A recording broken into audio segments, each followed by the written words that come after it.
Bem, a partir de hoje, iniciamos uma nova reflexão. Queremos, na sua companhia, refletir sobre a história do povo de Deus, sob a perspectiva da peregrinação deste povo.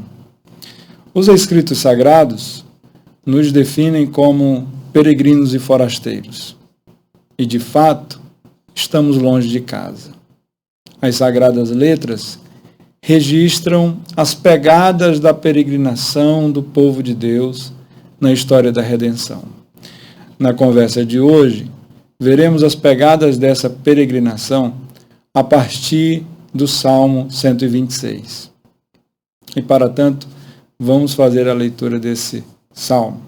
O Salmo 126 diz assim: quando o Senhor trouxe os cativos de volta a Sião, foi como um sonho. Então a nossa boca encheu-se de riso e a nossa língua de cantos de alegria. Até nas outras nações se dizia: o Senhor fez grandes coisas por este povo. Sim, coisas grandiosas fez o Senhor por nós, por isso estamos alegres. Senhor, restaura-nos, assim como enches o leito dos ribeiros no deserto. Aqueles que semeiam com lágrimas, com cantos de alegria colherão. Aquele que sai chorando enquanto lança semente, voltará com cantos de alegria, trazendo seus feixes. O Salmo de número 126, ele se refere a um período da história do povo de Israel em que eles estavam voltando do cativeiro babilônico. O período do cativeiro babilônico foi um período muito trágico na história desse povo. Babilônia invadiu Jerusalém, antes fez um sítio, cercou a cidade, e depois de um tempo invade a cidade de Jerusalém e a destrói. Mata homens e mulheres, jovens, moças, rapazes, velhos. Ele destrói o templo do Senhor, derruba o muro de Jerusalém, queima os palácios, destrói os bens preciosos que haviam neles. E aqueles que sobreviveram a essa investida terrível da Babilônia, eles levaram como escravos para lá, para a terra da Babilônia. E os mais pobres ficaram para cuidar da terra. E o Império Babilônico, assim como os assírios, aquele que conhece um pouquinho da história, sabe que esses dois povos tinham uma política bastante agressiva. Eles pegavam os povos conquistados e deslocavam esses povos das suas terras e levavam para uma terra distante, para uma terra estrangeira. E quando, depois de um tempo, em que o Ciro, o rei da Pérsia, conquista a Babilônia, ele tem uma política totalmente diferente. Ele traz a libertação dos povos cativos. Ele liberta os povos, aqueles que estavam de forma escravizadas em outras terras. Então ele permite a esses povos que foram outrora conquistados a retornarem às suas terras, a reconstruírem seus templos e a adorarem os seus deuses. E dentre esses povos que foram beneficiados por Ciro, o povo judeu estava entre eles, e assim o povo de Judá, os judeus, podem retornar às suas terras. E é nesse contexto, que inclusive está registrado no livro de Esdras, no livro de Neemias, quando esse povo retorna, é nesse contexto que a gente lê o Salmo 126, porque diz: quando o Senhor trouxe os cativos de volta a Sião, foi como um sonho. Foi como um sonho quando o Senhor permitiu que esse povo voltasse. Foi como um sonho. Então a nossa boca encheu-se de riso e a nossa língua de cânticos de alegria. Até nas outras nações se dizia: o Senhor fez grandes coisas por este povo. E esse Salmo 126, ele é um ele pode ser lido na companhia do Salmo 137, que é exatamente um contraponto, porque o Salmo 137 é quando esse povo é levado cativo. Veja o que diz: junto aos rios da Babilônia, nós nos sentamos e choramos com saudade de Sião. Ali nos salgueiros penduramos as nossas harpas. Ali os nossos captores pediam-nos canções e os nossos opressores exigiam canções alegres, dizendo: cantem para nós uma das canções de Sião. Como poderíamos cantar as canções do Senhor numa terra estrangeira? Que a minha mão direita define, ó Jerusalém, se eu me esquecer de ti, que a minha língua se me grude ao céu da boca, se eu não me lembrar de ti e não considerar Jerusalém a minha maior alegria. Então, o Salmo 137 é o registro desse povo quando está levando ou quando está sendo levado cativo. É um povo que registra a sua dor e o seu sofrimento. Esse povo está sofrendo horrores, porque esse povo está sofrendo do luto. Seus familiares foram mortos, foram assassinados. A cidade de Jerusalém ficara devastada, ficou em ruínas. Esse povo está entristecido. O Salmo 137 registra a dor e a tristeza desse povo que está sendo levado para o cativeiro. O Salmo 126 registra a alegria de um povo que está retornando à sua terra. E do versículo 1 até o versículo 3, fala dessa alegria e de como, inclusive, as nações vizinhas reconheciam as grandes coisas que Deus estava fazendo por esse povo. No versículo 4, diz: Senhor, restaura-nos, assim como enches o leito dos ribeiros no Negueb. O versículo 4 ele destoa, porque até então o Salmo está registrando, está falando da alegria desse povo quando foi trazido de volta os cativos. E como é que a gente pode ler esse versículo 4? Eu penso que a gente pode ler pelo menos de duas formas. Quando o povo retorna do cativeiro, da Babilônia, existem duas gerações ali. Aqueles que saíram de Jerusalém e estão retornando. Então eles estão chegando em Jerusalém, estão chegando em Judá, felizes da vida. Eles estão felizes porque estão retornando, mas ao mesmo tempo em que eles enchem a boca de cânticos alegres, eles saboreiam o retorno, mas eles contemplam as ruínas, os muros estão destruídos, os palácios foram queimados, o templo foi arruinado, todas as circunstâncias e toda a imagem, a imagética que é formada, é uma imagem de desolação. Então há uma alegria pelo retorno, mas também há um pedido de restauração. Senhor, é como se eles estivessem dizendo: Senhor, muito obrigado porque nos permitiu voltar, mas restaura a nossa sorte. Restaura como um dia já fomos. Traz de volta a glória de Jerusalém. Também esse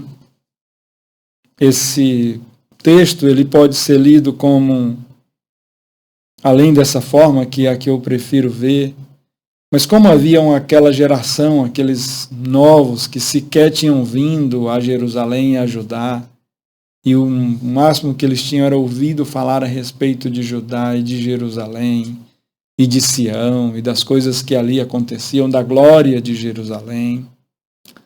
E quando eles chegaram assim, cheios de sonho, ficaram como que sonho, deslumbrados, vendo aquilo tudo acontecer, cânticos alegres e entoando cânticos e felizes da vida.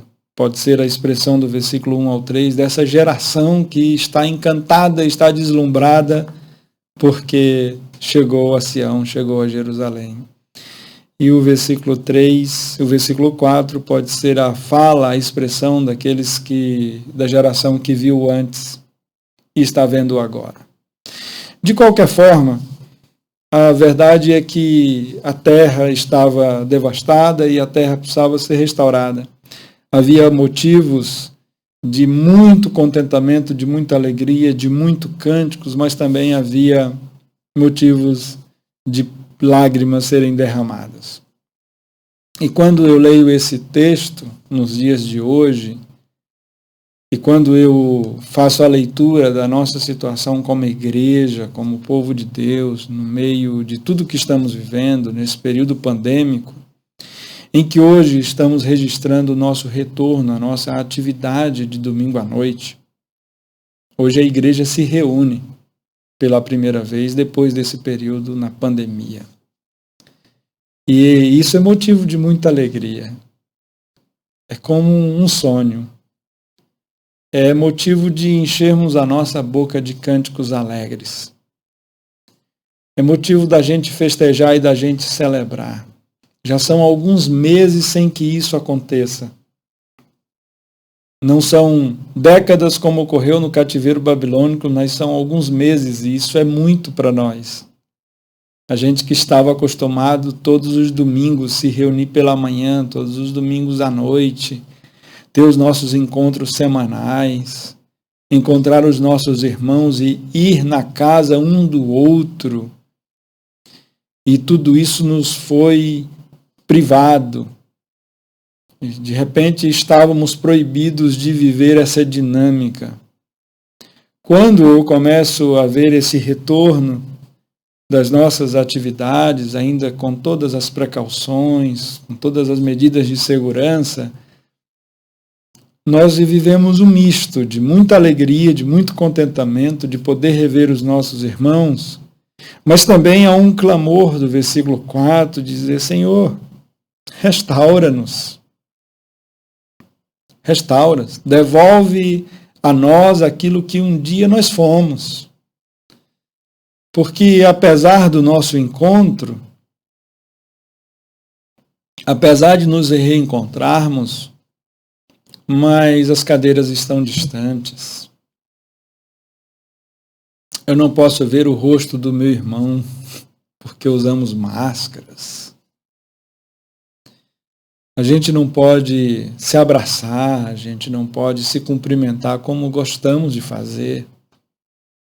Senhor, restaura a nossa sorte. Restaura a nossa sorte, Senhor. E aí ele diz assim: como enches o leito dos ribeiros do deserto. Restaura a nossa sorte como as torrentes do Negueb.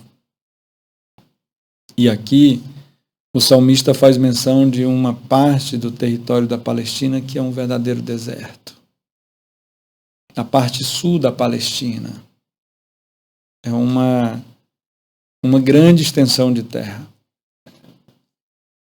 E ali acontece todos os anos um fenômeno extraordinário. É uma terra árida, seca, mas aí vem umas chuvas fora de tempo e começa a acumular na parte alta. E quando essa água transborda, elas geram as torrentes, águas em profusão. E essas águas vêm pelos riachos, pelos sulcos, pelas valas que estão no deserto. E ela traz vida para aquela região improdutiva até então. E diz que quando aquelas águas elas são evaporadas pelo calor, do dia para a noite, de forma muito rápida, nasce ali relvas e flores. E é essa imagem que o salmista tem em mente quando diz: restaura a nossa sorte como os ribeiros do deserto. Restaura a nossa sorte. Assim como os ribeiros vêm e traz restauração para uma geografia árida, seca, sem vida, mas aquelas torrentes, aquela água das chuvas traz vida para aquela região. restaura-se a nossa sorte. E é o que nós tanto ansiamos. Queremos que a nossa sorte seja restaurada. Queremos reencontrar os nossos irmãos e beijá-los e abraçá-los como fazíamos antigamente. Queremos a nossa sorte restaurada como igreja. Queremos ver os nossos pequenos grupos reunindo em suas casas. Queremos ter as confraternizações que fazíamos, os nossos encontros, como eles se davam de forma tão normal e tão alegre. Então, quando eu vejo essa situação em que pouco a pouco as coisas vão tentando se ajustar a uma certa normalidade, é motivo de muita alegria, de muita satisfação, reencontrar os meus irmãos e poder juntos cultuarmos ao nosso Deus, celebrarmos o nome do nosso Senhor e celebrarmos a vida, celebrarmos a ressurreição de Jesus, celebrarmos a presença do nosso Cristo e edificarmos-nos uns aos outros mediante os dons do Espírito Santo que o Senhor derramou sobre a igreja. E isso é motivo de muita alegria, é motivo de muita festa, é motivo de cantos alegres. Todavia, ainda há recomendações de que as nossas crianças não se reúnam, de que crianças e idosos e pessoas que tenham alguma situação mais delicada de saúde, seja evitado estar entre nós.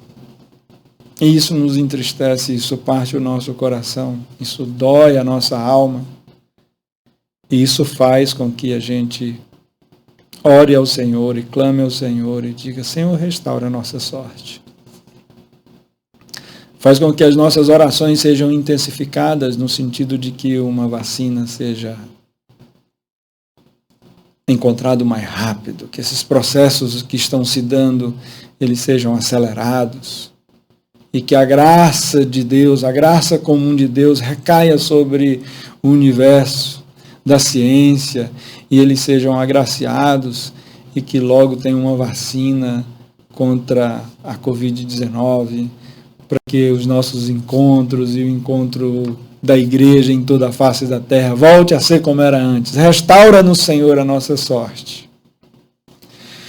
E aí o salmista, no versículo Salmo, no versículo 5 e no versículo 6, diz: aqueles que semeiam com lágrimas, com cantos de alegria colherão. Aquele que sai chorando enquanto lança a semente voltará com cantos de alegria trazendo seus feixes. Eu imagino o povo de Israel, o povo judeu, saindo da Babilônia e chegando na Judéia, diante de uma terra arrasada, vendo uma cidade para ser reconstruída, um povo para reconstruir tudo que precisa ser reconstruído. E eu fico imaginando aquele povo olhando aquela situação toda e animando a alma com essas palavras, dizendo: aqueles que semeiam com lágrimas, com cantos de alegria colherão, haverá colheita para aqueles que saem semeando com lágrimas. Aquele que sai chorando enquanto lança a semente, voltará com cânticos de alegria, trazendo os seus feixes.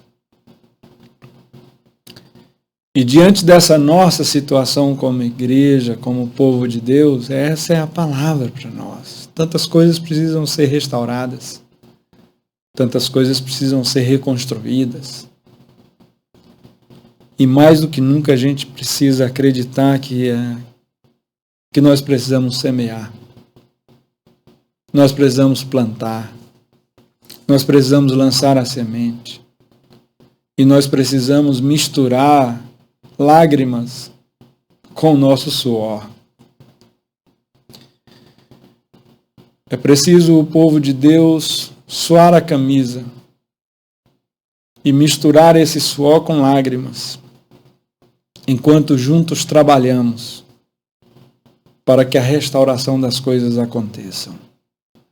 E precisamos plantar, precisamos semear, precisamos trabalhar, porque aquele que enquanto semeia, aquele que semeia com lágrima, aquele que lança a semente enquanto chora, aquele que chora enquanto lança a semente, ele vai colher com alegria e ele vai trazer os resultados dessa lágrima, trazer o resultado desse labor, trazer o resultado desse plantio nas mãos. Vai colher, haverá colheita. E vai haver cantos de alegria, vai haver risos, vai haver festa com os resultados. Se esse é o tempo de derramar lágrimas, que choremos. Vamos, como povo de Deus, chorar. Se esse é o tempo de plantar, plantemos. Porque nós vamos colher. Não desanime você que está na sua casa, em relação à sua família, em relação aos seus filhos, em relação ao seu cônjuge. Semeie, plante, ainda que seja acompanhado de muita lágrima e de muito choro, crendo que a colheita virá. Você vai colher bons frutos, maravilhosos frutos, no nome de Jesus. Que Deus assim nos abençoe, que a graça dele nos envolva, que ele nos enche o nosso coração de esperança e de um anseio grande por ele e pelas coisas dele, e que ele restaure a nossa sorte, no nome de Jesus. Um grande abraço, um beijo no coração e até o próximo encontro, se assim ele desejar e permitir.